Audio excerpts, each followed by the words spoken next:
on a notre première intervenante, Charlotte Stammer, j'espère que je n'écorche pas ton nom de famille. Non, c'est parfait. Charlotte qui dirige la branche conseil de Yomoni, qui a également été conseillère en gestion de patrimoine. Charlotte va nous parler de gestion de trésorerie d'entreprise. Et je suis très content de t'avoir avec nous ce midi, Charlotte, car on entend parler d'Yomoni en bien depuis un moment sur la communauté crème. Donc, ça fait plaisir de vous inviter. Est-ce que je t'ai bien présenté ? C'est parfait, tu m'as très bien présenté. Bonjour Clément, bonjour à tout le monde. Je suis très heureuse de participer à un événement auprès de la communauté de crème de la crème, dont on entend beaucoup parler aussi côté Yomoni. Merci Charlotte. Notre deuxième invité, Tony Berthomé, qui est expert grosse B2B. Vous me direz, mais qu'est-ce qu'il fait là, Tony ? Tony, il est avec nous ce midi parce qu'il est passionné ici par les sujets d'investissement. Et c'est toujours cool d'avoir aussi quelqu'un qui peut nous faire un retour d'expérience, donc qui va nous faire un retour d'expérience sur ses investissements, sur ses projets d'investissement en tant qu'indépendant et surtout comment il s'est constitué un patrimoine diversifié. Donc, merci Tony d'être là. Je suis très aussi content de t'inviter parce qu'on se connaît bien et d'ailleurs, on bosse même ensemble, on se voit dans la vraie vie. Donc, très cool de t'avoir avec nous ce midi. Est-ce que, également, j'ai bien tout dit ? Ouais, tu as tout dit. Merci Clément, merci Charlotte aussi de me faire l'honneur d'être présent avec vous. Très content de vous partager tout ça, ça va être intense. Et voilà, on aura le temps de discuter dans le chat pour les réponses aux questions-réponses après. Top. Du coup, pour terminer, moi, je suis Clément Leroux, je suis freelance comme beaucoup d'entre vous et spécialisé dans la création et gestion de communautés. Mais surtout aussi, je vous parle aujourd'hui en tant que responsable de la communauté de Crème de la Crème. Crème de la Crème qui est la première communauté sélective de freelance en France. Nous connectons les grandes entreprises avec notre communauté de freelance certifiée. Déjà, je vois que vous avez pris le chat en main. Je pense que je n'ai pas trop besoin de vous expliquer comment ça va fonctionner. Voilà, vous pouvez vous poser vos questions dessus. C'est moi qui essaierai de modérer et puis de voir, soit je vous couperai la parole en plein milieu, soit on prendra à la fin. Et voilà, n'hésitez pas à poser vos questions. Je pense qu'il y en aura beaucoup, donc j'espère qu'on va pouvoir répondre au maximum. Mais voilà, je propose qu'on y aille. Charlotte, tu commences ? Je suis prête, c'est parti. Alors, je vais partager ton écran. Ok. Hop là, comme ça, on va pouvoir tout voir. Et je te laisse la main. Ok, donc bonjour à tous, je suis ravie d'être avec vous aujourd'hui.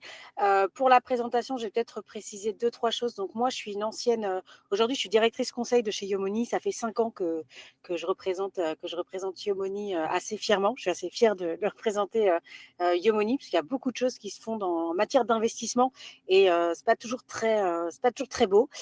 Chez Yomoni, c'est vraiment très très propre et pour moi, c'est quelque chose qui est assez important. C'est-à-dire que le client est vraiment au cœur du business. Donc ça, c'est quelque chose, je vous le dis pas pour vous faire plaisir ou quoi que ce soit, mais c'est vraiment quelque chose qui est important.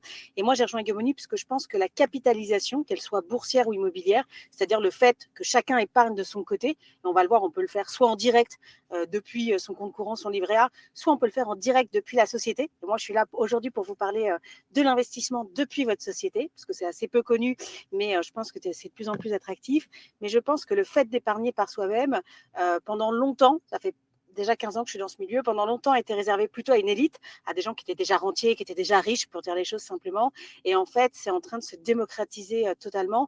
Et on se rend compte que ce qu'on appelle la capitalisation, c'est en train de devenir un sujet sociétal. C'est-à-dire que de plus en plus, alors vous, indépendants, vous êtes particulièrement concernés, mais je pense que toutes les nouvelles générations vont être concernées pour différentes raisons que je ne réévoquerai pas ici, mais que ce soit sur les sujets de la retraite, que ce soit sur le sujet de l'éducation. Je parle de l'éducation potentielle de vos futurs enfants, si vous en aurez, ou si vous en avez, ou voilà. Et puis sur les sujets de la santé aussi, où a priori l'État devrait, dans les années à venir, de moins en moins intervenir, malheureusement. Et donc, il va falloir pouvoir nous-mêmes nous substituer à des aides qui pourraient réduire dans les temps à venir. En tout cas, c'est déjà une réalité pour les indépendants. Et ce que je voulais préciser juste avant de démarrer, c'est que moi-même, j'ai été indépendante pendant 12 ans. Donc moi, je suis salariée depuis 5 ans chez Yomoni. C'est la première fois de ma vie que je suis salariée. Voilà, donc j'ai été indépendant, j'ai été dans votre situation. Alors moi, j'étais en société unipersonnelle, mais je tenais à le préciser ici pour parce que je pense que c'est important de se mettre à la place des gens avant de pouvoir les conseiller. Et je viens d'une famille aussi d'entrepreneurs, de petits entrepreneurs, mais c'est un sujet que je connais bien. Et avant de contacter, de travailler pour Yomoni, je gérais un portefeuille de clients que je démarchais par moi-même, et 80% de ma clientèle était indépendante. Donc c'est un sujet que je connais bien. Je sais bien quels sont vos enjeux, quelles sont vos problématiques, le manque de couverture, le manque de visibilité sur votre retraite, etc. C'est des choses qui me tiennent à cœur. Et c'est d'ailleurs pour ça chez Yomoni qu'on est en train de lancer en fait un projet pour permettre aux indépendants spécifiquement d'investir aussi depuis leur société. Donc ce que je vous propose aujourd'hui, c'est de regarder, en fait, l'idée c'était comment on investit quand on est indépendant. Je pense que d'abord, vous expliquer pour qui. Donc on va rappeler je vais vous donner des méthodes et on va voir à qui elles s'adressent réellement, parce qu'il y a plusieurs types de statuts quand on est indépendant. Pourquoi on le fait? Je pense que c'est hyper important de savoir pourquoi on fait les choses. Parce qu'à partir du moment où on sait pourquoi on les fait, généralement, on le fait plus facilement, on le fait plus vite et on le fait de manière plus éclairée. Et surtout en matière d'investissement, je pense que c'est primordial de comprendre et de savoir pourquoi on est en train de faire les choses. Ça change, il y a un aspect psychologique qui est quand même... Alors, ce n'est pas du people commercial, il y a un aspect psychologique dans l'investissement qui est très, très important, qu'on reverra juste après. Et ensuite, comment on le fait? Je vais essayer de vous donner des moyens mémo, je vais essayer de vous donner des quick wins pour que vous ayez les bons réflexes face à l'investissement, parce que malheureusement, dans ce secteur d'activité, alors je ne veux pas être trop sceptique, mais il y a vraiment, comme disait ma grand-mère, à boire et à manger. Et donc, l'idée, c'est que vous fassiez le tri et que derrière, vous fassiez les choses de manière sereine. Donc, Charlotte, oui, je te coupe 2 secondes. Est-ce que bien tu peux sûr. mettre le diaporama en plein écran? On nous Excuse-moi. demande ça pour que tu puisses Le bien voir. diaporama. Alors. Tu peux appuyer sur le bouton diaporama, je pense en haut, et ça va le mettre en plein écran. Ok, pardon, je me suis trompée de mode présentateur. Non. C'est ça? Yes, c'est nickel. C'est bon? C'est bon. Oui. Par contre, moi, je ne sais plus comment passer mes slides. Alors, attends. Peut-être en faisant haut, bas. Ok. Donc, ok, je vais revenir en arrière. Ok, donc pour qui alors là, on parle vraiment de l'investissement. Alors, je pense que dans les gens qui nous écoutent, il y a des indépendants qui sont en société unipersonnelle et il y a des ou qui sont même profession libérale, et il y a des indépendants qui ont déjà une structure juridique qu'on appelle aussi personne morale, qu'on appelle société. Moi, la particularité en fait qui existe, c'est que en fait d'un côté, soit vous êtes assujetti à l'imposition sur le revenu, qu'on va appeler IR, soit vous êtes assujetti, vos revenus d'activité sont assujettis à l'IS, c'est-à-dire l'impôt sur les sociétés. Moi, ce que je veux vous faire prendre conscience, qui est assez peu connu dans le domaine de l'investissement, c'est que vous pouvez directement investir depuis votre société. En fait, on se rend compte que, en tout cas moi, je me suis rendu compte qu'il y avait énormément d'indépendants, de freelance, de gens qui s'étaient lancés, et ça date des années 2008, de la dernière énorme crise financière connue dans le monde, où au final, par rapport à tout ce qui s'est passé, beaucoup de gens se sont lancés, et au final, plein de gens, donc il y avait le statut auto-entrepreneur, il y avait pas mal de choses, mais il y a eu un essor de gens qui se sont mis en statut indépendant.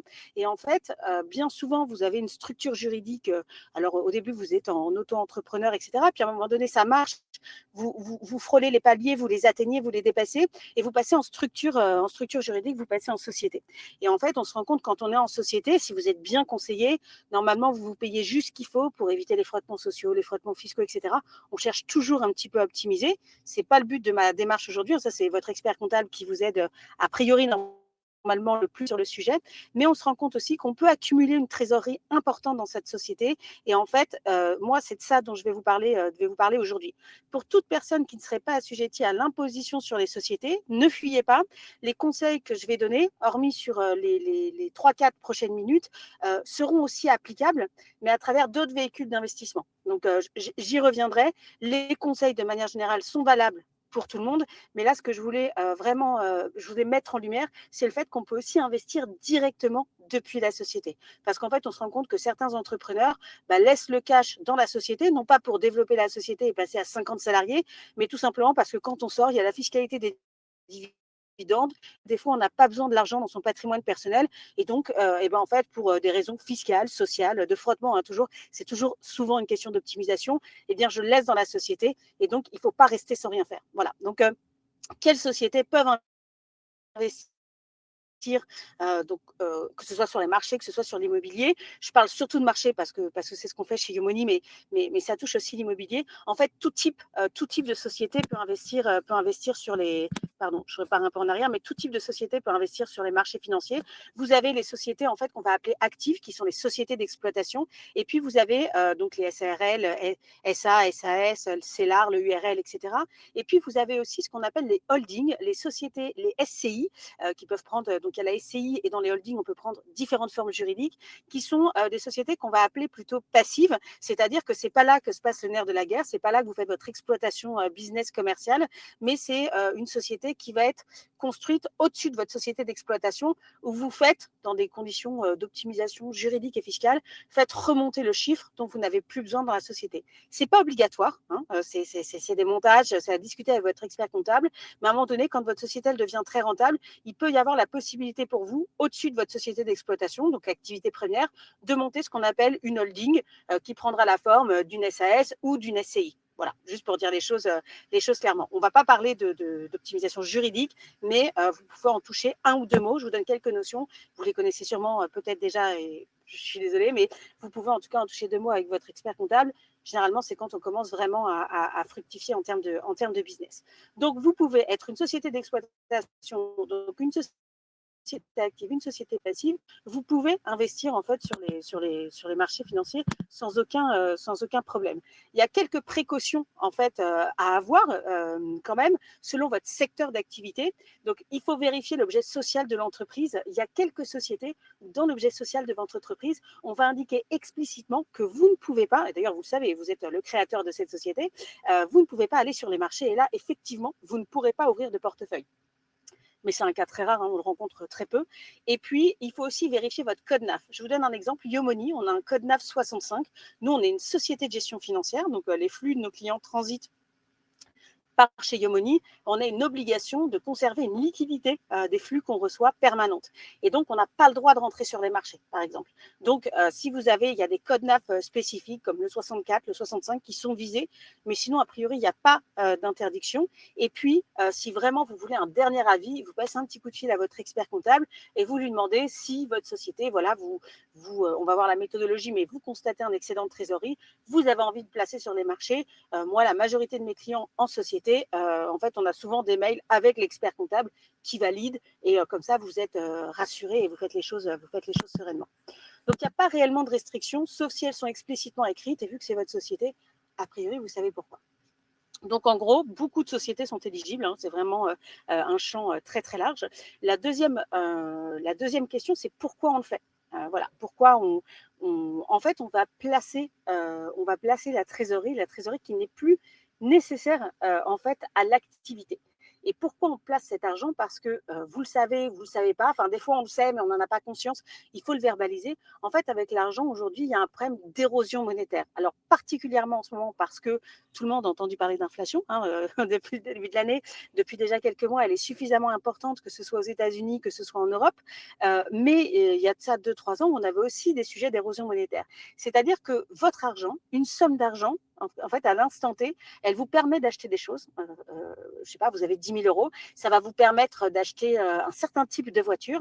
Et si vous laissez votre argent sur votre compte courant de société ou votre compte courant à vous, eh bien, dans 5 ans, vous verrez que vous ne pourrez plus acheter le même modèle de voiture parce que le prix de la voiture va évoluer dans le temps, c'est-à-dire les matières premières qui composent la voiture vont évoluer dans le temps, mais vous, vos 10 000 euros, ils vont rester 10 000 euros. Donc, psychologiquement, vous êtes rassuré parce que vous vous dites que votre capital ne bouge pas, très bien, mais en fait, le coût de la vie, lui, il augmente. Et si votre argent n'augmente pas en même temps, en parallèle que le coût de la vie, eh bien, qui c'est qui perd? C'est vous, et vous perdez en termes de pouvoir d'achat. Donc, au final, laisser son argent sur le compte courant, il y a une satisfaction psychologique, mais en fait, dans les faits, vous perdez de l'argent. Bon, c'est ce que je dis, voilà, je vous explique ce qu'est l'érosion monétaire. Je vous montre un petit graphe où en fait on voit la différence entre le coût de la vie et le coût de l'argent, quoi. Et en fait, même aujourd'hui, on voit que les livrets, vous savez, les livrets bancaires, etc., ils sont repassés à 3%. Donc, on se dit, ah oui, mais pourquoi, par exemple, s'embêter à aller jusque sur les marchés financiers quand mes comptes à terme, aujourd'hui, me rapportent du 3% sur 6, 8, 12 mois? Eh bien, en fait, quand vous faites votre argent fait du 3%, mais que l'inflation, le coût de la vie, lui, augmente de 10%, eh bien, en fait, en taux réel, donc facialement comme ça, vos 10 000 euros prennent 3%, c'est super. Mais en fait, quand vous le rapportez au coût de la vie, on se rend compte que le coût de la vie, lui, en ce moment, il augmente plutôt de 10%. Vous faites 10 moins 3, en fait, vous perdez 7. Donc, c'est mieux que rien, 3%, je ne dis pas. Et que pour un certain type de trésorerie, les comptes à terme seront privilégiés. Mais en fait, quand vous avez de l'épargne à plus long terme, eh bien, on se rend compte qu'il faut toujours regarder le taux réel. Ne vous arrêtez pas au taux facial d'un produit, mais toujours regarder dans le taux réel ce que ça vous rapporte concrètement dans la vie. Est-ce que ça vous permet de préserver votre pouvoir d'achat? Là, je le dis, je ne peux pas vous le dire de manière plus simple que ne pas placer son argent, c'est une perte de pouvoir d'achat. C'est pour ça qu'on place. Comment on place? Alors, j'espère que je ne parle pas trop vite. Je suis un peu désolée, je sais que j'ai tendance à parler vite. Mais comment on place son argent? Eh ben, en fait, il n'y a rien de il y a rien de magique et il n'y a rien de fou. On place son patrimoine professionnel un peu de la même manière qu'on va placer, enfin, les principes de base, ils sont très similaires à les principes qu'on applique pour le patrimoine personnel. Quand je dis personnel, c'est l'argent qui tombe sur votre compte courant personnel, sur vos livrets en banque, etc. Tout ce qui est sorti de la société. Et donc, c'est pour ça que je disais que vous soyez un entrepreneur à l'impôt sur le revenu ou un entrepreneur à l'impôt sur les sociétés, mais au final, on va garder les mêmes concepts. On va garder, là, la méthodologie que je donne, elle est valable que vous soyez entrepreneur individuel ou que vous soyez en forme juridique. Vous allez pouvoir travailler de la même manière, enfin, vous posez les mêmes questions. Par contre, les enveloppes, enfin, les produits que vous allez utiliser vont pouvoir varier. On y reviendra juste après. Donc, l'idée, c'est au final, OK, on m'a dit que je pouvais placer ma trésorerie sur les marchés. Ma trésorerie excédentaire, et ce qu'on va regarder ensemble, c'est comment on définit une trésorerie excédentaire. Et ça, c'est très important, notamment si vous placez depuis votre société d'exploitation. Vous vous souvenez, je vous ai dit, il y a la société d'exploitation. Parfois, on a une holding au-dessus où je fais remonter mon résultat. Quand je travaille depuis la holding, c'est déjà du chiffre d'affaires que j'ai fait remonter dans la holding. Donc, je sais a priori que ça ne sert plus à exploiter mon activité. Donc, je place, les principes de précaution sont un peu moins forts. Mais quand je le fais depuis ma société d'exploitation, c'est quand même votre entreprise qui va générer votre revenu, qui va vous permettre de vivre, etc. Donc, il va falloir, je ne vous fais pas peur, mais moi, en tout cas, quand je porte du conseil à mes clients sur ce sujet, je suis extrêmement rigoureuse parce que votre société, c'est quand même le nerf de votre guerre, quoi. Enfin, c'est votre quotidien tous les jours, c'est ça qui vous fait vivre. Donc, on place vraiment ce dont on n'a pas besoin. Et il y a une petite méthode qui est hyper simple à utiliser, c'est que d'abord, vous avez un chiffre d'affaires. Je ne sais pas pourquoi le 1, c'est décalé comme ça, mais vous avez votre chiffre d'affaires. Vous déterminez le cash flow dont vous avez besoin. Ça va vous générer aussi votre budget de trésorerie. Ensuite, vous avez votre besoin en fonds de roulement. Et en fait, vous faites une déduction. C'est-à-dire qu'il y a le chiffre d'affaires, vous retirez votre cash flow, vous retirez votre trésorerie, vous retirez votre besoin en fonds de roulement et l'excédent, l'excédent, ça va être un excédent de trésorerie. Donc, il faut d'abord, et là, j'insiste, ce travail-là, il est indispensable. On ne rentre pas sur les marchés financiers avec son chiffre d'affaires.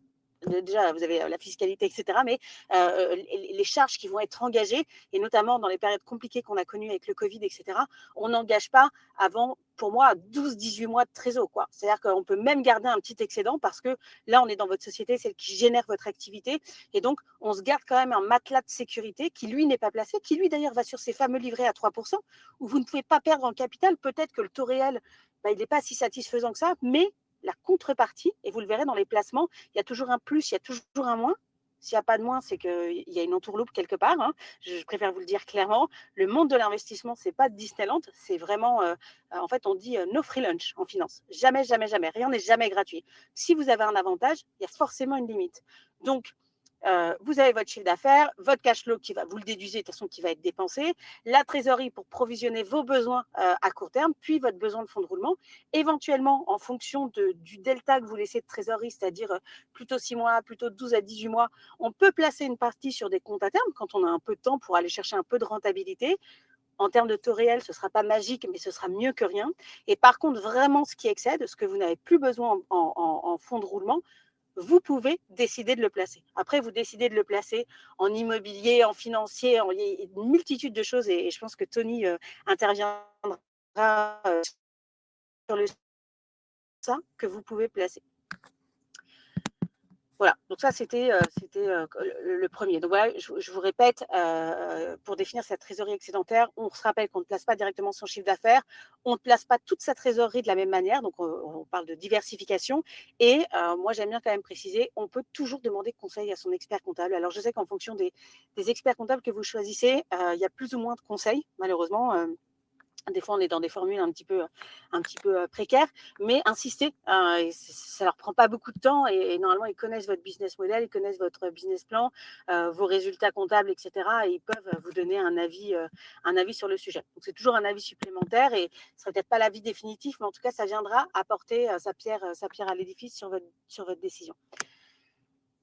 Vous avez défini votre budget à investir. Voilà, vous avez fait la petite déduction que je viens de vous expliquer.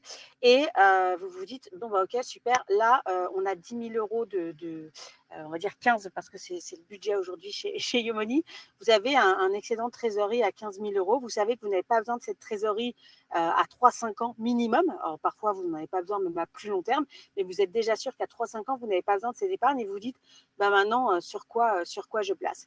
Et en fait, on a tendance à complexifier le milieu de l'investissement. Moi, je vais essayer de vous donner là, en 5-10 minutes, quelques méthodes pour savoir comment est-ce que je place cet argent, jusqu'à quel niveau de risque je peux monter. Et vous allez voir que tout au final est une question de vous. C'est vous qui allez maîtriser, c'est vous l'acteur principal et c'est vous qui allez déterminer c'est quoi le meilleur placement. Parce qu'en fait, objectivement, il n'existe pas de meilleur placement. Le meilleur placement, c'est celui qui vous correspond. Et c'est vraiment pas un discours de commercial, je le précise toujours parce que j'ai toujours un peu peur qu'il y ait cette tendance, mais c'est vraiment une conviction profonde.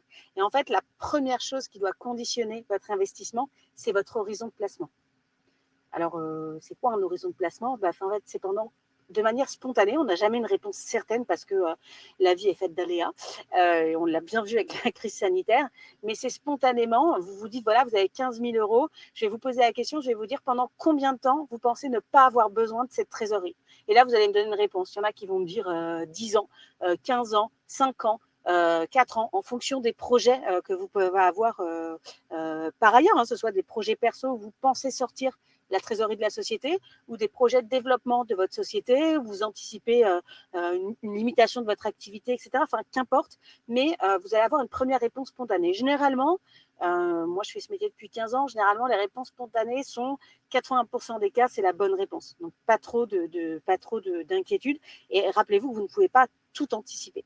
Et en fonction de l'horizon de placement que vous allez avoir, eh bien, en fait, on va pouvoir déterminer certains types d'actifs. Il y a des actifs qui vont être naturellement exclus et des actifs qu'on va pouvoir inclure. Pourquoi je vous dis ça? Parce que, en fait, sur les marchés financiers et même dans le domaine de l'investissement, vous avez des niveaux de risque qui sont évolutifs. Tous les placements n'ont pas le même niveau de risque. Alors, on parle de risque parce que c'est comme ça en France, mais face au risque, vous avez une rentabilité. Plus généralement un produit financier est risqué, plus il a une probabilité de rentabilité forte, d'accord? Mais c'est pas ça qui doit vous faire décider. Vous devez avoir, pour prendre du risque et pour aller chercher de la rentabilité, il n'y a pas de magie, il n'y a pas de mystère, il faut du temps. C'est-à-dire que Monsieur X va venir me voir, va me dire, voilà Charlotte, j'ai 15 000 euros d'excédent de trésorerie, j'ai un horizon de placement de 15 ans devant moi, et je vais lui dire, si vous voulez, on peut aller sur du 100% action. D'accord? Il n'y a pas de problème parce que il y a des statistiques qui sortent des marchés financiers et qui disent que pour assumer du 100% action, avec le niveau de risque que ça comprend et le niveau de volatilité que ça comprend dans la durée, eh bien, il faut au minimum 8 ans d'investissement pour lisser ce placement. Ça ne correspond à aucune échéance fiscale ou quoi que ce soit, c'est vraiment une durée financière. En gros, chaque produit financier, ça va être un peu comme un gâteau. Ok, vous voyez un gâteau, chaque gâteau a son temps de cuisson. Que vous fassiez un cake marbré ou que vous fassiez une charlotte aux fraises, vous n'allez pas avoir le même temps de cuisson du gâteau. Mon exemple est mal choisi parce que je crois que la charlotte, ça ne se cuit pas. Mais si vous ne laissez pas assez de temps à votre placement, vous risquez, même si a priori ça avait l'air rentable, si vous ne laissez pas arriver à maturité, vous risquez de ressortir avec un résultat très loin de ce que vous attendiez à l'origine. D'accord?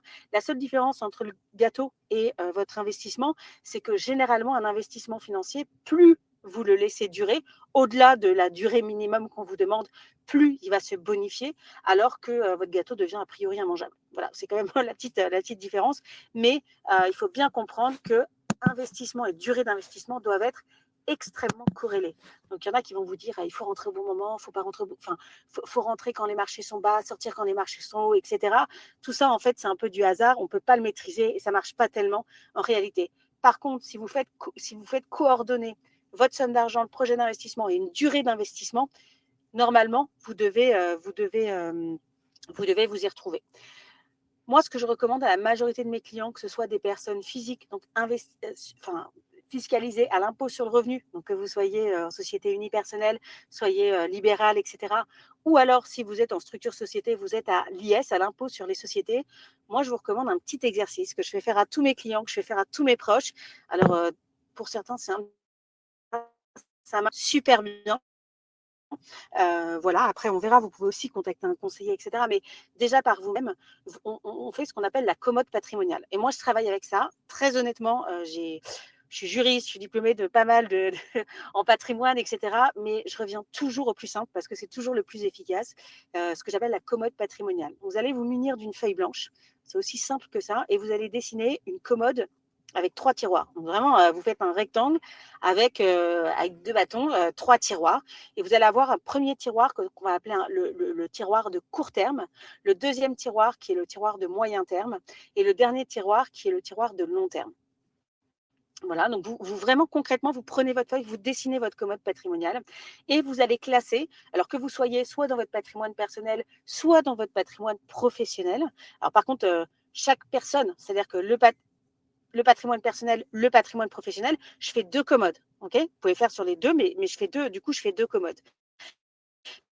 Mais là, on est au sein de votre société et donc, vous allez classer en fait votre patrimoine de la société, enfin, même si c'est que du cash, et on va le placer en fait en fonction des tiroirs. Le premier tiroir, c'est ce qu'on appelle le tiroir de court terme.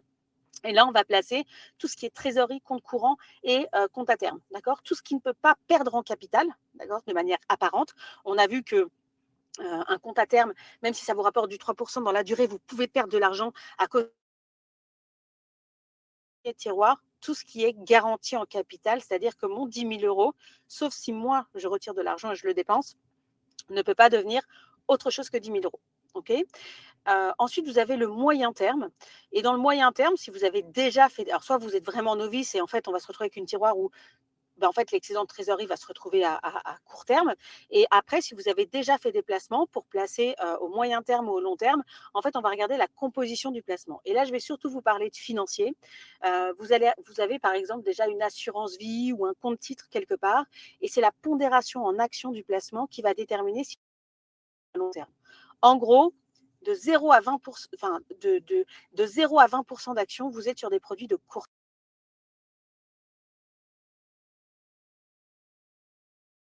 Ah, on se demandait si ça allait arriver à un moment, vu que ça grattait un peu.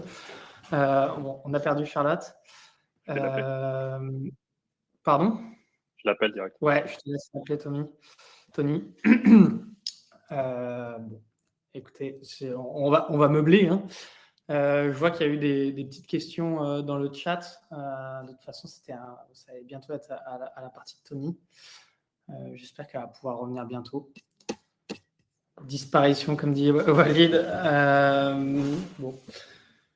Moi, je vous aurais bien aidé à répondre aux questions, hein, mais pour le moment, je n'ai pas forcément les réponses à vous donner.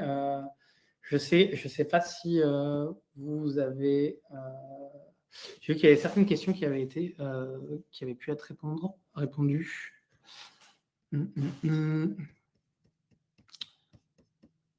On attend un petit peu, hein, vous m'excuserez. Meubler avec une commode, en effet. Merci Gauthier de faire des petites blagues qui viennent m'aider à meubler justement. Et sinon, on va enchaîner avec Tony si vraiment on n'arrive pas à la revoir. Les aléas du direct, comme on dit, je ne pensais pas devoir dire ça un jour. Ça fait très présentateur télé. Je sors les rames. Ah, je vois Charlotte qui est de nouveau là. En fait, moi, je vous ai gardé pendant tout le temps j'ai entendu la blague. J'ai entendu la blague de Gauthier. Moi, j'ai tout entendu. Je ne sais pas ce qui s'est passé. Je suis désolée. Bon, pas de problème. Il te restait beaucoup de slides, Charlotte Non, de toute façon, je vais pas descendre toutes les slides. Je finis juste peut-être de manière assez rapide. Je finis la commode. Je vous montre en fait. Alors, je sais plus où j'en suis dans mes slides. Par contre, c'est un peu le bazar. Donc, on était en train de se dire, pour vous aider, voilà, vous êtes dans votre commode, donc vous dessinez votre commode. Et en fait, chaque tiroir définit un horizon de placement. Donc, je vous disais, le premier tiroir, on est sur les placements à 0,3 ans, le deuxième tiroir à 3,5 ans, et le dernier tiroir, c'est les placements à 5 ans et plus. Et ce qui détermine, en fait, la position de tel ou tel placement dans le tiroir, c'est pas votre volonté. Par exemple, vous avez ouvert un placement 100% action et vous vous dites que c'est plutôt du court terme. Non, ça marche pas parce que vous avez besoin de l'argent à 2 ans. Ça marche pas comme ça. C'est vraiment l'allocation du placement qui va définir sa place dans la commode. Donc, tiroir, c'est tout ce qui est premier tiroir, tout ce qui est garanti en capital ou qui n'excède pas 20% d'actions. Si vous êtes déjà sur un compte titre, un contrat de capitalisation quand vous êtes en société, ou ça peut être assurance vie quand c'est votre patrimoine personnel. Tout ce qui est entre 20 et 50% d'actions va se positionner à moyen terme, c'est-à-dire à 3-5 ans dans votre commode. Et tout placement qui est composé de 50% et plus en actions, c'est du long terme.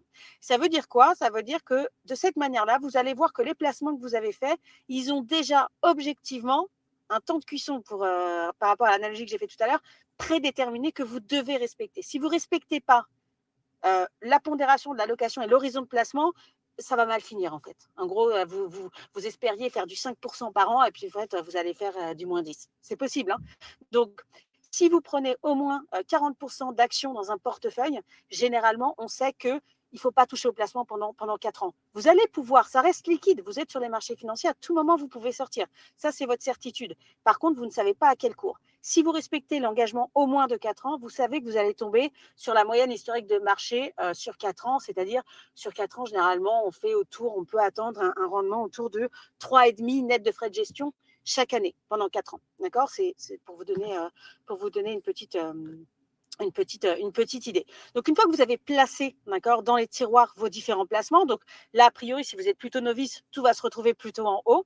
Et bien, en fait, juste à côté, devant chaque tiroir, enfin, juste à côté, donc vous avez la commode, et juste à côté, vous allez définir vos projets. C'est quoi vos projets à 0,3 ans? Et là, je parle des projets de la société ou de vos projets perso si, encore une fois, vous n'êtes pas dans le cadre d'une société. Donc, ça peut être, je sais pas, je veux changer, je vais dire des trucs un peu stupides, mais je veux changer tout ce qui est informatique dans la société. Je veux recruter un ETP. Voilà. Et pareil à moyen terme, pareil à long terme. Donc à 0,3 ans, à 3-5 ans et à 5 ans et plus. Et en fait, assez souvent, quand on fait cet exercice-là, on confronte comment notre argent est placé par rapport à nos projets. Souvent, on se rend compte que tout est en cash et que les projets sont plutôt à long terme. Je prends l'exemple d'un client avec qui je discutais la dernière fois. On s'est rendu compte que 100% de sa trésor en société était en cash. Voilà, alors lui, c'est carrément sur le compte courant. Et en fait, la majorité de ces projets qui étaient plutôt, même à travers sa société d'exploitation, des projets de capitalisation, anticipation, retraite, protection, où il y avait un petit peu de moyen terme pour une protection moyen terme si on retournait dans des phases un peu Covid, etc. On ne se le souhaite pas, mais si on se retrouvait face à une éventuelle nouvelle crise sanitaire, donc lui, il avait besoin psychologiquement de se sentir protégé, plutôt à 3-5 ans, faire face à un éventuel aléa, réduction de son activité. Et puis sur le long terme, en fait, il voulait anticiper sa retraite. Et en fait, il était placé tout à court terme. Et si vous avez tout le cash à court terme, mais que les projets sont plutôt à long terme, vous savez en fait qu'il faut faire descendre l'argent plutôt à moyen terme, plutôt à long terme. En fait, c'est ça l'idée, c'est que vos investissements doivent être coordonnés à vos projets de vie. Et si vous avez tout l'argent dans le premier tiroir et que tous vos projets sont plutôt dans le dernier tiroir, vous savez qu'il faut opérer un réajustement. Déjà, si vous arrivez à faire ça, vous avez fait 75% du chemin. Vraiment, vous avez pris 75% du chemin parce que vous avez pris conscience que votre argent n'est pas placé comme il devrait et qu'il faut avancer. Et ça, vraiment, si vous arrivez à faire coordonner votre argent et vos projets de vie, les durées, c'est-à-dire niveau de risque et durée, c'est pareil, vous êtes quand même relativement bien averti pour rentrer sur les marchés financiers. Je ferai tourner la slide. Vous avez des choses écrites parce que je pense que mon temps de parole est un peu écourté. Ça marche Jusqu'à toujours? la limite de mettre la musique comme dans les Césars. Voilà. Donc, moi, je suis sur hyper bavarde. Non, mais c'est ce que tu disais qu'on était bavard, mais moi, je suis hyper bavarde. Donc, je vais m'arrêter là. Et le sujet, je l'adore. Donc, je vais m'arrêter là. Mais en gros, là, je vous ai donné un outil pour, en fait, déterminer votre excédent de trésorerie. Une fois que vous avez terminé l'excédent de trésorerie, voir à combien de temps cette trésorerie elle est disponible pour vous en fonction de vos projets. Et ensuite, sachez que quand vous êtes dans une société, au-delà des comptes à terme, pour accéder au marché financier, vous avez accès à ce qu'on appelle, qui est très peu, on en parle très peu, c'est le compte titre ordinaire. C'est l'enveloppe de capitalisation la plus basique qui existe. C'est une enveloppe bancaire qui est détenue par une banque derrière. Et en fait, elle va vous permettre d'accéder au marché financier. De toute façon, nos parties avec Tony sont complémentaires. Je vais laisser Tony prendre le relais. Il parle de produits financiers à un moment donné, pas que, heureusement, mais il en parle. Et j'essaierai peut-être de rebondir à ce moment-là. Merci Charlotte. Il y a des questions dans le chat, on ne va pas les prendre là tout de suite, mais je te propose, est-ce que Charlotte, Ok. ça te dérange de faire un tour dans le chat? Tu peux répondre avec en appuyant sur la petite flèche reply. Tu peux répondre aux questions. Ça se trouve, il y aura peut-être des questions auxquelles tu pourras répondre. Désolé de ne pas le faire en live, mais c'est histoire de laisser à Tony, qui nous a préparé Bien une sûr. belle présentation, le temps aussi de faire les choses. Je te laisse faire un tour dans le chat, Charlotte, pour regarder les messages et puis pouvoir potentiellement répondre aux questions. Tony, tu peux partager ton écran et puis je te laisse prendre la main. Ok, let's go. Merci Charlotte. Je passe la transition, Merci, je partage mon écran. Tu me diras si c'est bon pour toi, Clément. Yes, go, je te laisse la parole. Ok, let's go. Hello à tous une nouvelle fois. Comme on le disait tout à l'heure, moi c'est Tony Berthomé. En effet, je suis freelance depuis 2016. Je me suis lancé à mon compte après quelques expériences en alternance, en stage à ce moment-là. J'étais en AE au début, je suis passé en SASU depuis. SASU du coup à l'IS, Société Unipersonnelle. Dessus. Mais au-delà de ce que je fais pour mes clients, donc je suis un ancien coach Google, pour ceux qui connaissent coach Google, Microsoft, j'ai accompagné pas mal de startups en B2B, B2B SaaS. Mais en effet, c'est pourquoi je suis ici, c'est surtout que je suis passionné en fait d'investissement. J'ai commencé à investir assez tôt en crypto-monnaie en 2017. J'ai eu mon premier appartement à 23-24 ans en locatif avec un autre partenaire aussi dont je citerai après. Donc en fait, je suis passionné par ça, je me renseigne depuis un petit moment dessus. Et donc, c'est un vrai plaisir de vous partager mon expérience une nouvelle fois. Mais ouais, petite précision quand même, je suis pas agréé pour donner des conseils en investissement financier. J'ai beaucoup moins d'expérience en juridique ou en légal que Charlotte, évidemment, là-dessus. Donc moi, le sujet, c'est vraiment de partager mon expérience et comment est-ce que j'ai fait les choses compte tenu de ma situation. On va parler donc d'investissement locatif dans un premier temps. On va parler d'investissement en bourse, en crypto-monnaie, en private equity. J'ai quelques petites choses à vous montrer et j'ai gardé un bonus évidemment pour la fin parce que ça marche très bien de faire ça. Je m'étais posé cette question. Charlotte y a déjà beaucoup répondu, mais en quoi c'est différent en effet d'investir en personne morale ou en personne physique? Le premier élément, c'est vraiment une des questions principales, une des réponses principales, c'est évidemment sur l'imposition. D'un côté, on va être imposé sur les bénéfices, de l'autre, on va devoir sortir du coup la trésorerie, payer la flat tax, faire la déclaration de revenus. Donc il y a évidemment deux mondes un petit peu qui se complètent ou plutôt s'opposent. La meilleure façon à vraiment de répondre à cette question, c'est comme l'a dit Charlotte, au-delà des commodes et de tous ces mouvements métaphoriques, c'est vraiment de se faire accompagner si vous pouvez là-dessus, avec un conseiller en gestion de patrimoine, même votre expert comptable qui peut vous donner des vrais éléments là-dessus. Mon choix, moi, ça a été la SASU, pour du coup toutes ces raisons-là. Deuxième intérêt, c'est la déductibilité des frais de transaction, des taux d'intérêt, mais aussi finalement des frais liés aux pertes en bourse et en crypto-monnaie. Vous vous en doutez, l'année 2021-2022 a été plutôt agressive, on va dire, sur les marchés avec des pertes assez vertigineuses. Ces pertes-là, on peut les retourner sur la société et donc faire une déduction fiscale dessus. Donc, il y a plein d'intérêts là-dessus qui peuvent se faire et évidemment, on en parlera un petit peu plus dans les questions-réponses sur la fin. Donc, sur l'imposition, sur les frais, et derrière, il y a en effet quelques prérequis avant de se lancer. Charlotte en a parlé, donc l'objet social sans contre-indication sur l'investissement. Des plateformes qui sont également agréées avec l'AMF, l'AMF ou le PSAN, on en reparlera après. Mais en effet, surtout d'avoir un BFR positif. Au même titre qu'en fait, quand on investit en bourse ou même en casino, quoi que ce soit, selon les parts de risque, on n'investit pas de l'argent qu'on n'est pas prêt à perdre. Finalement, via sa société, c'est pareil. On n'investit pas de l'argent qu'on n'a pas, une trésorerie qu'on n'a pas. Donc, posez-vous bien toutes ces questions avant de vous lancer et du coup, lancez-vous dès lors que ce sera fait.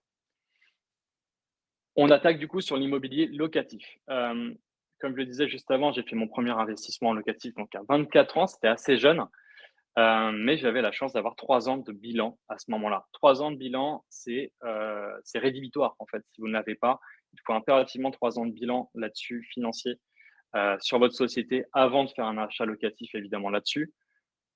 Je vous montrerai ça après, j'ai un spreadsheet à vous montrer. Il y a un montage SI et LMNP qui se pose également, des sujets d'imposition, des sujets de déductibilité des charges. Là-dessus, une nouvelle fois, je ne suis pas expert en la matière. J'ai fait le choix de la SCI pour des raisons de simplification, dans le cas de transmission, d'achat à plusieurs, etc. Et aussi parce que, étant donné que c'est un sujet un peu passion, je sais pertinemment que j'en aurai un, et c'est le cas un peu tous les 4-5 ans, un projet équivalent.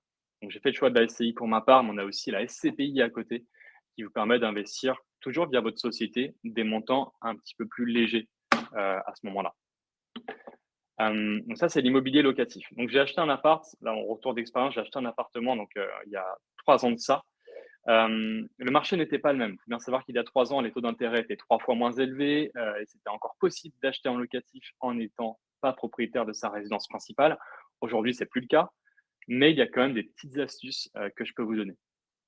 La première, je ne sais pas si vous voyez bien mon écran là-dessus, c'est ce spreadsheet qui a été pour moi, enfin, j'allais dire game changer hein, pour utiliser un peu l'anglicisme sur l'investissement. Ça m'a permis en fait de montrer aux conseillers financiers, donc aux banquiers hein, qui m'accompagnaient là-dessus, que j'étais pas là pour rigoler. Disons vraiment les éléments là-dessus. Je suis arrivé, je suis resté 1 heure avec lui, je lui ai présenté tout ce que j'avais, tout ce que je voulais faire. Ça a été assez pro. En fait, j'ai vu ça comme un investissement finalement dans une société ou comme si je devais faire confiance à un investisseur là-dessus. Et donc, je me suis bien armé pour ça. J'ai sorti mes 3 années de bilan, donc 2018, 2019, 2020. Les 3 années de bilan, j'ai fait un calcul revenu, dépenses, net. Donc, tout ce que vous voyez ici, c'est des chiffres faux. Hein. J'ai fait tout fausser, j'ai faussé les dates, j'ai faussé les montants. Revenu, dépenses, net, qui en a sorti donc une moyenne de ce qui restait sur les comptes courants, les comptes d'épargne, les comptes d'investissement. Tous ces sujets-là, évidemment, ils sont tous automatisés dans des formules qui ont déjà été faites sur les calculs, sur les sommes à chaque fois. Revenu dépenses net ici avec les revenus moyens, médians, maximum, minimum sur les 24 et les 6 derniers mois. Voilà, en précisant le taux d'emprunt et ce que je pouvais faire dessus. J'ai mis un lien vers le projet immobilier en question. Là-dessus, le partenaire, c'était Mastéos, que certains d'entre vous doivent peut-être connaître.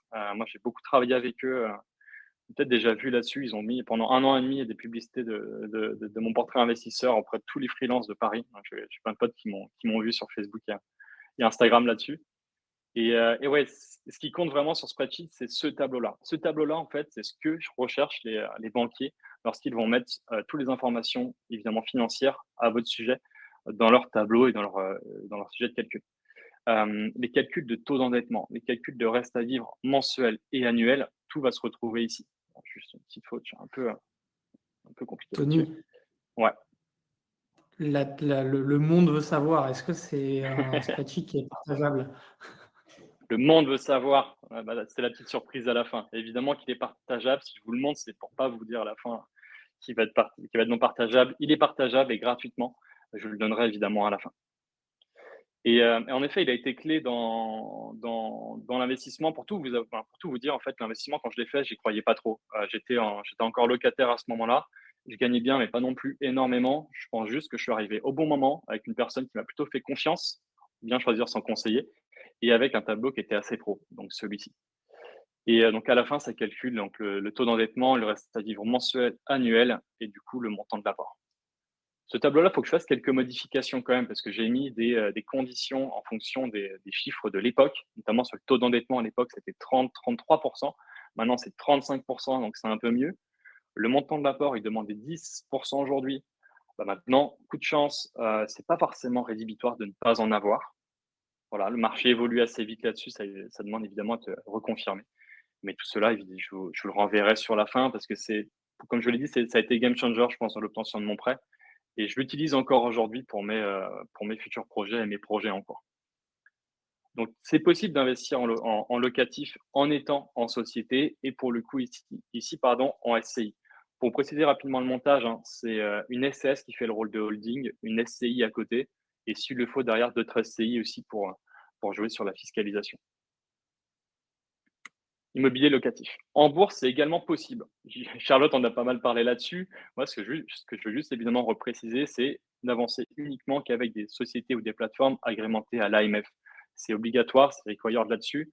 Voilà, dans un premier temps, et dans un deuxième temps, Yomoney, en vrai, même s'ils sont ici sur cette vidéo, c'est un bon partenaire dans le sens où ils font du conseil, ils sont agréés, on l'a dit, mais ils ont aussi récemment, j'étais chez eux au niveau du produit pour tester un peu sur la trésor professionnelle, fait toute une simulation pour savoir si on va plutôt être un profil à risque ou non, un PER Pro, PEA ou CTO, pardon.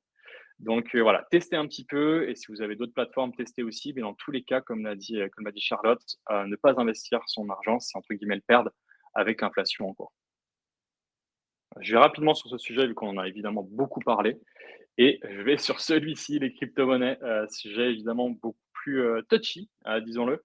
Les crypto-monnaies, faut être prêt à transpirer, faut être prêt à y aller. Mais j'ai réussi en effet via ma société à investir en crypto-monnaie. Quelques précisions évidemment parce que là on arrive sur des sujets plus touchy. J'ai commencé à investir en crypto-monnaie en 2017. Je n'en suis pas devenu millionnaire évidemment, sinon je serais comme tout le monde à Malte ou à Dubaï. Non, pas du tout. Mais néanmoins, ça m'a permis on va dire d'assainir assainir certains sujets, de me rendre compte que ouais, l'investissement, faut y aller de manière prudente quand même. Faut bien se faire accompagner dessus, et d'autant plus en société. Une nouvelle fois ici, l'agrément à la licence délivrée par l'AMF qui s'appelle le PSAN est obligatoire.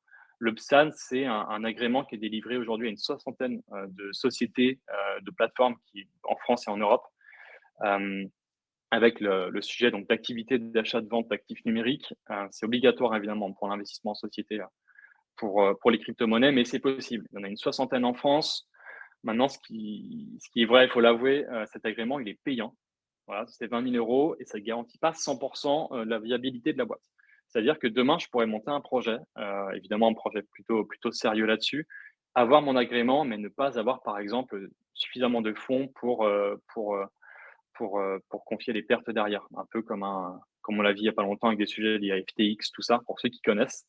Donc voilà, le vrai sujet ici, c'est faites attention, allez-y prudemment si vous n'y connaissez pas dans un premier temps, et surtout, pas plus de 5% de votre capital financier dans un premier temps. Vous pouvez monter un petit peu, 5, 10, 15. Le sujet, c'est ne soyez pas totalement dépendant du marché des cryptos financiers. Sinon, je vous l'assure, moralement et même financièrement, ça va être compliqué. Vous pouvez, je préciserai juste, tu as parfaitement raison, Tony. L'exercice des cryptos, enfin l'investissement peut devenir un exercice et vous faire prendre conscience de ce qu'est la volatilité, parce qu'on est quand même sur un des actifs les plus volatiles du marché. En fait, on peut éventuellement monter jusqu'à 15%. En fait, plus votre potentiel d'investissement est important, plus vous pouvez monter vers le 15%.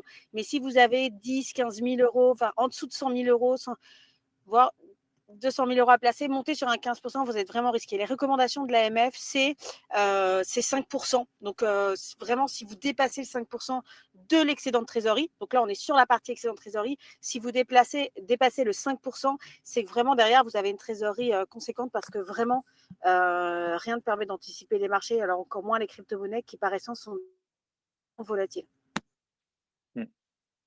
En effet.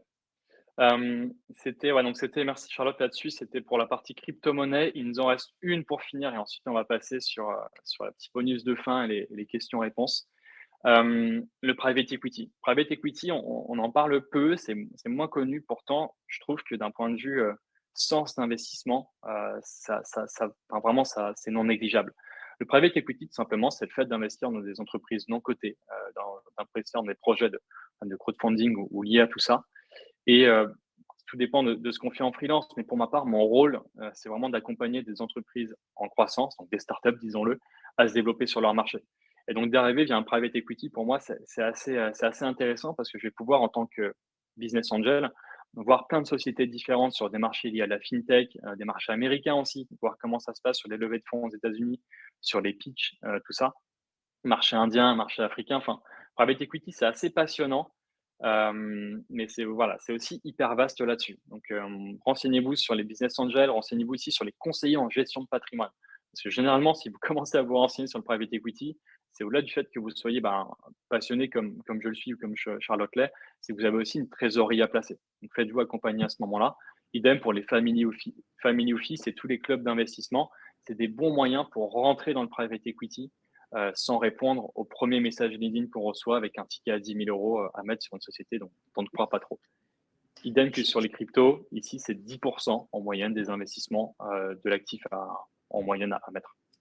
Il y a un petit quick win, enfin un petit quick win qui peut être assez important pour vous, entrepreneurs, sur le private equity.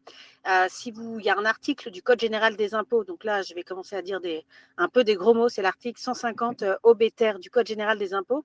Si vous vendez votre société et si vous voulez minimiser la fiscalité de la vente de votre société, parce qu'on sait que ça chiffre fort, en fait, si vous réinvestissez au moins 60% du produit de la vente de votre société dans du private equity sous 24 mois, vous allez avoir des exonérations extrêmement conséquentes d'un point de vue fiscal.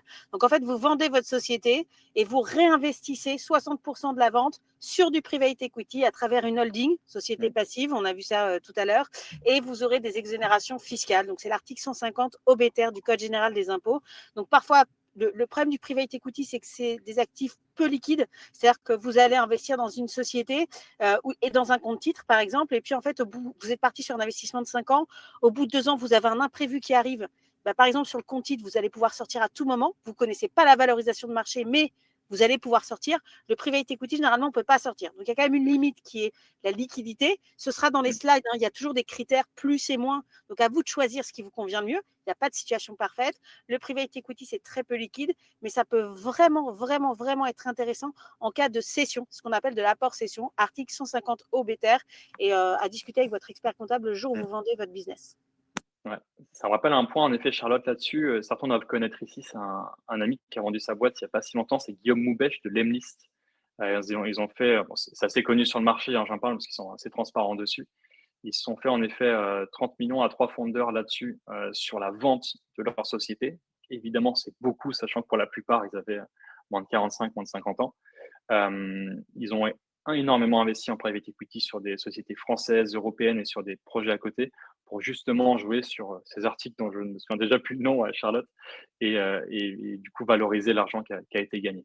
Donc private equity, c'est intéressant, et pour vous donner et pour finir là-dessus, quelques sociétés sur lesquelles j'ai pu investir toujours via des partenaires. On a Payfit et Blablacar, donc sur des sociétés intéressantes aussi, directement via ma trésorerie. Donc là, on parle de sociétés assez établies quand même. Et d'ailleurs, des plus petites sociétés aussi aux États-Unis, notamment dans la fintech, ou aussi en France, hein, sur la fintech. Bon, là, ça s'est moins bien passé parce que sur les 2 dernières années, on a eu beaucoup de pertes et j'ai perdu la moitié, je pense, de ce que j'avais investi dessus, à savoir 4 000 euros. Donc voilà, il y a des risques. On va dire c'est les risques du métier, c'est les risques du private equity. Une nouvelle fois, hein, ça, si l'AMF l'a défini là-dessus, que les conseillers en gestion de patrimoine le définissent aussi, c'est parce qu'il y a des raisons. Pas plus de 10% du coup de vos investissements dans cet actif. Donc voilà, on a pu voir un peu en surface, en détail un petit peu là sur la partie locative, bourse, crypto, private equity. Il y a plein d'autres sujets, hein. Vraiment, on aurait pu parler des side projects aussi qui sont à un bon niveau sur la partie finance pour les freelances pour se développer. On aurait pu parler des investissements dans le luxe, on a pu parler des investissements en vin ou pas mal de choses. Et tout ça, en fait, j'ai voulu le centraliser à un endroit, parce que vous l'avez compris, je suis passionné par ça. Je me suis amusé à faire ça. C'est ni plus ni moins qu'une newsletter gratuite, 100% finance, 100% freelance. L'idée, en fait, c'est qu'en freelance, on a vraiment plein de possibilités, mais la plupart des actifs qu'on voit ne sont pas nécessairement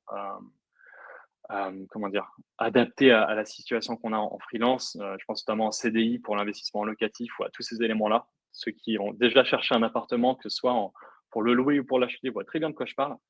Et j'ai résumé du coup toutes les connaissances que j'ai pu avoir là-dessus, donc sur cette newsletter, et notamment, du coup, vous en doutez, le spreadsheet que je vous ai montré tout à l'heure.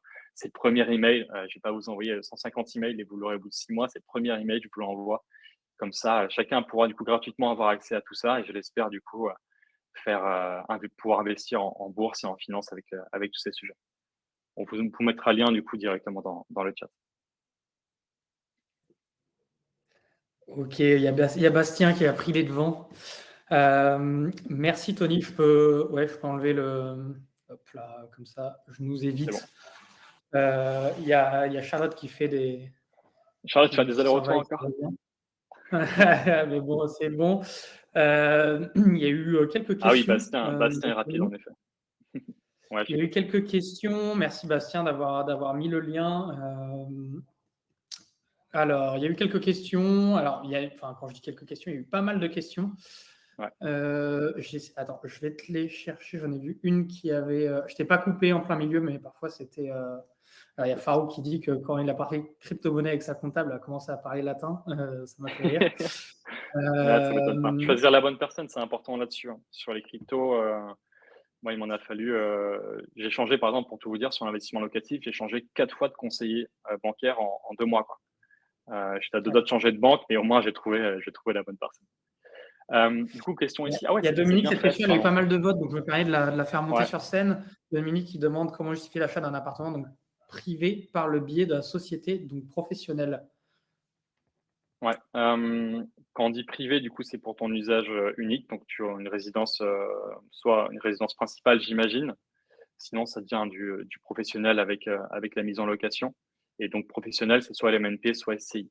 Bah, tu peux le justifier, en fait. Ils ne sont pas trop regardants, en fait, pour tout vous avouer là-dessus. Exactement, je vais vous montrer comment ça s'est passé pour mon côté. J'ai acheté, du coup, l'appartement, je vous l'ai dit, c'était il y a 3 ans de ça, donc une colocation sur laquelle j'ai fait des travaux. Sur le bail, c'est mon nom et mon prénom, en fait. C'est mon nom et mon prénom et il y avait une clause de substitution à l'intérieur qui incluait le fait que je pouvais passer ma SCI dessus. Et c'est comme ça que ça s'est fait, en fait, tout simplement, que ce soit pour le banquier ou pour n'importe qui. La clause de substitution m'a permis de passer d'un point de vue uniquement fiscal, avant du coup que le bien me soit attribué en tant que personne, le bien de ma personne physique et ma personne morale. Donc ça, on va dire, c'est sur le petit montage, donc c'était assez simple, hein, finalement, pour tout vous avouer. Et pour la justification, sincèrement, justification fiscale, justification liée à l'impôt, enfin, liée aussi à la transmission derrière pour le patrimoine, liée aussi au fait qu'on puisse, en cas de mariage ou de Pacs, c'est plus facile aussi de partager ces sujets-là. Donc vraiment, je pense que la justification n'est pas trop compliquée à avoir parce que les banquiers sont plutôt à l'aise avec ces sujets. Il faut juste l'anticiper en amont, inclure une clause de substitution à l'intérieur et voilà, ne pas faire ça au dernier moment un peu sur la fin du projet. Je me suis permis également de partager le webinaire qu'on avait fait sur l'investissement dans l'immobilier en freelance que j'avais fait Avec avec Florian. Florian, que Tony Ouais, connaît ouais. également. Et pareil, ça peut vous intéresser parce qu'on fait 1 heure complète sur les investissements et ça répond à pas mal de questions que j'ai pu voir passer. Donc pour les personnes qui veulent Ouais. vraiment, je vous ai mis le lien dans le chat, vous pouvez scroller, remonter, vous aurez les infos. Bien fait. Charlotte qui est revenue parmi nous, je te fais remonter sur scène, Charlotte. Il y a une question de Florian, je vous la montre aussi. Je ne suis pas sûr d'avoir compris. L'agrément PSN pour l'investissement en crypto est nécessaire pour investir uniquement l'excédent de trésorerie ou pour proposer un service d'investissement à des clients. Alors moi, c'est un petit peu technique pour moi, mais il y a eu pas mal de Ouais. votes aussi sur cette question. Donc, je ne sais pas qui Ouais. est-ce qui voudrait répondre à ça. Non, je peux y répondre là-dessus. En fait, les deux. Tout d'abord, si tu veux investir en crypto via ta société, excédent de trésorerie, on l'a dit tout à l'heure avec les histoires de commodes et court terme, long terme, c'est en effet uniquement avec des sociétés qui sont agréées par le PSAN. Petite précision d'ailleurs aujourd'hui, aucune société n'est agréée par le PSAN. Ils ont toutes des licences PSAN. Je sais que c'est des petits détails, mais en fait, ça vous permet d'éviter des petites arnaques qu'on peut voir là-dessus sur le marché. C'est pour ça qu'en fait, dans la newsletter, j'ai passé du temps à lister tous les acteurs qui sont pertinents là-dessus. Donc, licence PSAN aujourd'hui pour l'investissement en crypto, donc pour l'excédent, donc obligatoire, et pour les proposer un service d'investissement à des clients. Là-dessus, c'est le PSAN, évidemment, c'est obligatoire pour la partie crypto-monnaie, mais comme le disait Charlotte, derrière, faut des agréments par l'AMF. Si jamais toi, en tant que personne, tu veux donner des conseils et des services d'investissement à tes propres clients. Typiquement, là, sur la newsletter dont je parlais tout à l'heure, je l'ai précisé au tout début, moi, je ne suis pas du tout agréé aujourd'hui pour donner quelconque conseil financier. Il faut juste que j'obtienne la licence là-dessus. C'est pas si compliqué, mais il faut évidemment le faire dans un premier temps. Ok, merci. Une question, alors ça c'est peut-être un petit peu plus particulier, mais il y a eu plusieurs personnes qui l'ont posé. Ouais. C'est Elisa qui l'a posé en premier. Tu as un cabinet de conseiller en gestion de patrimoine, de conseiller en patrimoine à conseiller. J'ai vu qu'il y avait aussi Grégoire qui posait la question. Il y a eu quelques réponses. Alors, je ne sais pas si toi, tu as des choses en particulier à conseiller, mais voilà. Je pense, c'est dommage, Charlotte, ça serait bien qu'ils reviennent. Si Charlotte fait des allers-retours, elle a fait 12 ans en conseiller en gestion de patrimoine, donc elle doit nécessairement en connaître. Pour tout vous avouer, moi, mon seul conseiller en patrimoine, c'était un féru de crypto-monnaie il y a 3 ans de ça. Donc, ce n'était pas du tout un conseiller en patrimoine comme on l'imagine. Il y a beaucoup de sociétés, mais pour tout vous avouer, moi, j'en connais pas une ou deux plus que les autres pour les citer, et je ne connais pas plus que ça. Ce qui est sûr, c'est qu'il voilà, y a un sujet quand même sur lequel faire attention quand on veut être bien accompagné. Les conseils de patrimoine, gestion de patrimoine, c'est pas les plus, comment dire, c'est pas les plus récents en termes d'investissement. Ils ont tendance à refaire les investissements qu'ils font depuis des années. Donc, on va retrouver des SCPI, de l'assurance vie, des sujets comme ça. Donc, personnellement, je préfère un conseiller un petit peu plus border, on va dire. Et j'hésiterai pas, du coup, je retrouverai son nom et son prénom à vous le donner. Et en complément avec Charlotte, on retrouvera un cabinet un petit peu plus adapté aux freelance et un peu à la new economy, quoi. Ça pourrait être un sujet, Tony, si un moment tu pourras sur ta newsletter, vu qu'il y a plusieurs personnes qui posent la question. Il y a Zaïd, alors je prends 2 questions et puis ensuite je laisserai tout le monde aller manger. Il y a Charlotte, peut-être que Charlotte va pouvoir. Charlotte, on avait cette question. Ouais, je suis désolée, je ne sais pas ce qui bug en fait. Sur les conseillers en fait en gestion de patrimoine, il faut savoir que beaucoup en fait ont des produits à placer et souvent ils laissent des produits assez chers. On n'a pas eu le temps de parler du coût. Quand vous investissez, vous êtes toujours en train d'acheter un produit et ce produit il a un coût. Je le précise parce que les frais on vous les montre rarement. On vous montre éventuellement les frais d'entrée, mais il y a des frais sous-jacents aussi. Et comme quand on investit, on n'a pas conscience qu'on est en train d'acheter un truc. Quand vous achetez des crypto-monnaies, vous investissez dans les crypto-monnaies, vous achetez un portefeuille de crypto-monnaies et à partir du moment où vous achetez, il y a un prix. C'est tout à fait logique. Mais on n'a pas toujours conscience qu'on est en train d'acheter quelque chose. C'est très clair en immobilier, c'est beaucoup moins clair en financier. Moi, je viens du milieu. Clairement, j'ai entre guillemets viré ma cutie en partant chez Yomoni parce qu'on est sur des frais extrêmement bas, une transparence totale. Ce que je vous dirais, c'est essayer de privilégier un conseiller patrimonial qui pratique les honoraires. Alors, ça vous fait bizarre parce qu'en France, on n'a pas l'habitude de payer des honoraires, mais il faut bien qu'il se rémunère, cette personne-là. Et vaut mieux qu'il se rémunère par des honoraires sur un conseil donné que plutôt via des rétrocessions sur les produits qu'il va vous placer. Parce que sinon, il y a toujours un défaut. Enfin, si vous voulez, il y a un conflit d'intérêts. Il vous conseille tel produit plutôt que tel produit. Pourquoi ? Parce que ce produit-là le rémunère plus. Et ce n'est pas dans votre intérêt. Et je vous le dis parce que j'ai pratiqué le milieu pendant 12 ans et j'en suis partie. Donc, je préfère être très transparente. Après, si vous voulez un premier conseil d'ordre général, chez Yomoni, on le pratique. Vous avez des entretiens gratuits qui durent entre 30 et 45 minutes. Ça peut durer un peu plus longtemps, hein. Je vous donne le schéma type. Vous allez sur le site de Yomoni. Vous pouvez prendre rendez-vous avec un conseiller dédié. Vous avez un petit questionnaire. Précisez juste si vous êtes une société, une personne physique. Et on pourra vous donner… Alors, bien sûr, on recommande les produits Yomoni, mais pas que.